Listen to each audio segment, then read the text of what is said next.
What's up, everybody? This is Mr. Second Passport.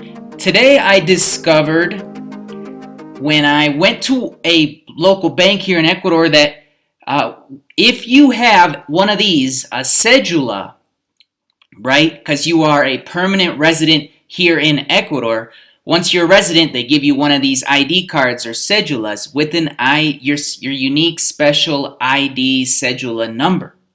And once you have one of these, no matter if you're an Ecuadorian or not, technically, then you will automatically be thrust into their credit score system, which I didn't know. And we all have our own unique Ecuadorian credit score. And it has nothing to do with any credit score you might have in North America or anywhere else, right? It's very unique. And we all get one when we get here. And I discovered this week when I was researching to apply for a loan here in Ecuador, which I will cover on an upcoming video. I found out some very interesting things that I didn't know all these years that I've lived in Ecuador, and I'm about to share with you about how foreigners can get a low-interest home loan mortgage in Ecuador, believe it or not. 4.88%, spoiler. Now, I won't go much more into that this video, but stay tuned. It's coming up. But anyway, when I was researching that, I discovered that my personal score has been wrecked over the last couple years, and I didn't even know it, right? They don't tell you these things. And so I'm going to get into that today on how it got wrecked and why it got wrecked and what I'm doing to try to fix it. And how easy it is to wreck your score, evidently, here in Ecuador. So let's take a look. And how to get the report, how to know what your score is down here, right? Super interesting. That I didn't know until this week, and now I'm sharing with you. Here's my credit report here. As you can see, they do work with Equifax, which is an American company, go figure. But your Ecuador credit score, like I said, has nothing to do with your North American score, whatever it may be. And now you're looking at my credit report, my sad credit report.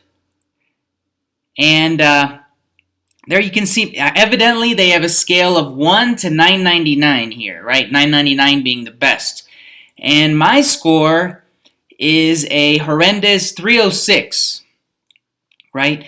306 out of 999. Pretty bad. Pretty bad, as Larry David would say. But let's take a look.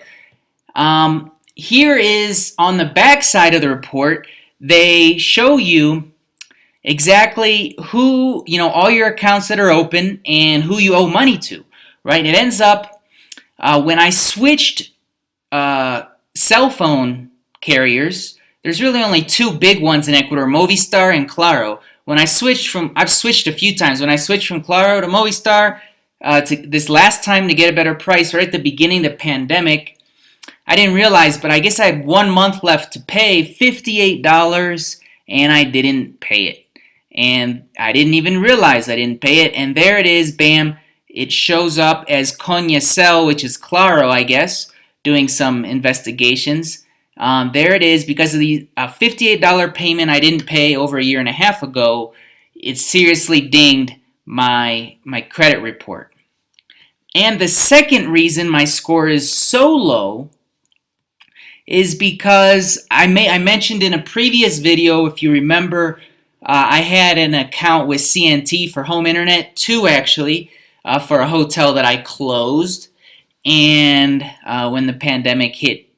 And I went to close the account in January of this year, 2021, and they didn't officially close me out and stop charging me until when I went back in May and found out they were still charging me, and I still had active accounts.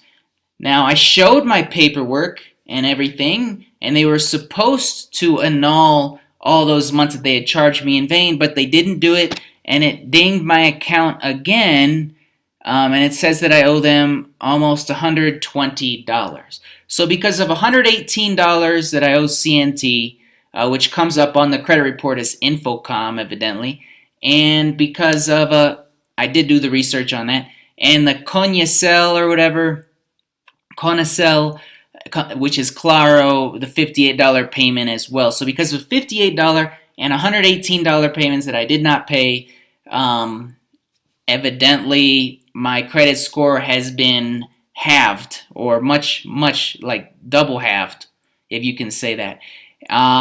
Now these others on here, Megadatos, I know that's NetLife, that's an account I have open, and it shows that I'm current, right? Because there's a little zero over here as far as days past due is this last column.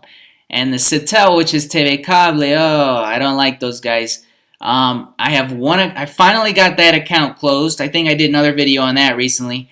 But I still have one open with them, and it shows that I'm also current, right? So this will show your open accounts, just like maybe a North American credit report, and it will show accounts past due, right? It will also show car loans on here, home loans, personal loans, any type of loans. I don't have any of that down in Ecuador, so it doesn't show up here, right? But it will show up personal internet accounts, credit cards that you might have open, telephone, cell phones, pretty much any of that. Now, how would you get your own personal credit report here in Ecuador, right? I didn't know until this week, but I did it just to test it out, and now I'm sharing with you. You have to go to this company right here, Servipagos. It's a nationwide company where you can go and basically pay any kind of bills that you might have in Ecuador, utilities, ES, Social Security, SRI, which is the IRS in Ecuador.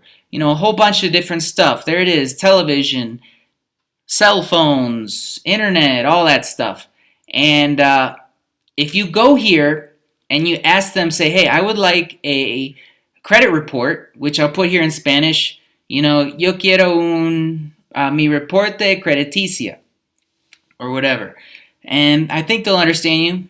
And they understood me anyways. And then I went and I paid $9 and change to them. And right then and there, they printed out my own credit report and gave it to me. As far as I know, there's no way to just get it online for free or anything. But I discovered I had a real bad credit score here in Ecuador when I went to this bank and tried to apply for this loan, and they said, your score is really bad, you don't qualify. So anyway, if this is something that interests you, I recommend doing it just to see where your score is at. If you've never done it, there might be something dinging you, like I had two little things dinging me, and it might be something you want to fix. And I did go and pay the Claro thing already. That's how I'm trying to fix this. And they said they'll report it to the agency within 60 days. So whatever. As far as the CNT, I might just pony up, you know, and pay that, because it's really hard to fight a government-run agency here in Ecuador. Let me tell you, I might not just even bother and just pay it.